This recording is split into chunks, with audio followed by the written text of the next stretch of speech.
এই হাদিসটি যতবার শুনি ততবারই চোখে পানি চলে আসে। জান্নাতের সার্টিফিকেট প্রাপ্ত সাহাবী হযরত তালহা ইবনে উবাইদুল্লাহ রাদিয়াল্লাহু আনহু প্রতিদিনই নবী করিম সাল্লাল্লাহু আলাইহি ওয়াসাল্লামের পেছনে ফজরের সালাত আদায় করেন, কিন্তু নামাজের সালাম ফেরানোর সাথে সাথে তিনি মসজিদে না বসে তাড়াতাড়ি বাড়ি চলে যান। এভাবে কয়েকদিন চলার পর অন্যান্য সাহাবীরা এটা নিয়ে বেশ আলোচনা শুরু করলেন যে প্রতিদিনই সালাম ফিরিয়ে তালহা বাড়ি চলে যান, অথচ নবী করিম সাল্লাল্লাহু আলাইহি ওয়াসাল্লাম ফজরের পর সূর্যোদয় না হওয়া পর্যন্ত মসজিদে বসে থাকতেন। অন্যান্য সাহাবীরাও রাসূল করিম সাল্লাল্লাহু আলাইহি ওয়াসাল্লামের কাছে বসে থাকতেন। এক পর্যায়ে এই কথা নবীজির কানে পৌঁছে যায়। অতঃপর আল্লাহ রাসূল সাল্লাল্লাহু আলাইহি ওয়াসাল্লাম সাহাবীদেরকে বললেন, আগামীকাল ফজর নামাজ শেষে তালহা যেন আমার সাথে দেখা করে। পরের দিন নামাজে আসলে তালহাকে এই কথা জানিয়ে দেয়া হলো। ফজরের নামাজ শেষ হলো, তালহা বসে আছেন নবীজির সাথে দেখা করার জন্য।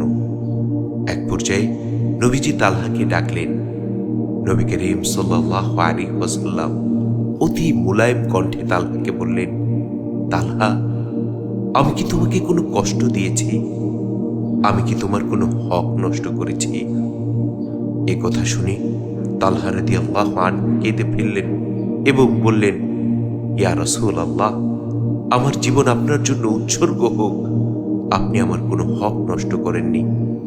নবী করিম সাল্লাল্লাহু আলাইহি ওয়াসাল্লাম বললেন, তালহা, তাহলে তুমি প্রতিদিন নামাজ শেষে আমার কাছে না বসে চলে যাও কেন? আল্লাহ রাসূলের প্রিয় সাহাবী হযরত তালহা রাদিয়াল্লাহু আনহু দু চোখের পানি ছেড়ে দিয়ে বললেন, ইয়া রাসূলুল্লাহ, আমার এবং আমার স্ত্রীর সতর ঢাকার জন্য মাত্র একটি জামাই আছে, যেটা পরে আমি যখন নামাজ আদায় করি আমার স্ত্রী তখন গুহায় থাকেন, স্ত্রী যখন নামাজ পড়েন আমি তখন গুহায় থাকি। এক্ষেত্রে ফজরের নামাজের সময় একটু অসুবিধা হয়ে যায়। ওগো আল্লাহর রাসূল, ফজরের নামাজে আসার সময় আমি আমার স্ত্রীকে একটি গুহায় রেখে আসি। এমত অবস্থায় আমি যদি নামাজ শেষে এখানে বসে থাকি তাহলে তো আমার স্ত্রীর নামাজটা কাজা হয়ে যাবে। ইয়া রাসূলুল্লাহ, এজন্য আমি নামাজ শেষে দৌড়ে চলে যাই। আল্লাহর রাসূলের প্রিয় সাহাবী তালহার কথা শুনে রাসূল আকরাম সাল্লাল্লাহু আলাইহি ওয়াসাল্লাম অঝরে কাঁদতে লাগলেন। কাঁদতে কাঁদতে আল্লাহর রাসূলের দাড়ি মোবারক ভিজে গেল। সাথে সাথে নবী করিম সাল্লাল্লাহু আলাইহি ওয়াসাল্লাম তালহাকে জানিয়ে দিলেন, ও আমার প্রিয় তালহা, নিশ্চয়ই তুমি জান্নাতি, নিশ্চয়ই তুমি জান্নাতে যাবে। সুবহানাল্লাহ, সুবহানাল্লাহি ওয়া বিহামদিহি, সুবহানাল্লাহিল আযীম। একটু লক্ষ্য করে দেখুন, মাত্র একটি পোশাক ছিল তালহা রাদিয়াল্লাহু আনহু এবং তার স্ত্রীর, তারপরও আল্লাহর প্রতি তাদের কোনো অভিযোগ ছিল না, ইবাদতের প্রতি কোনো অজুহাত ছিল না।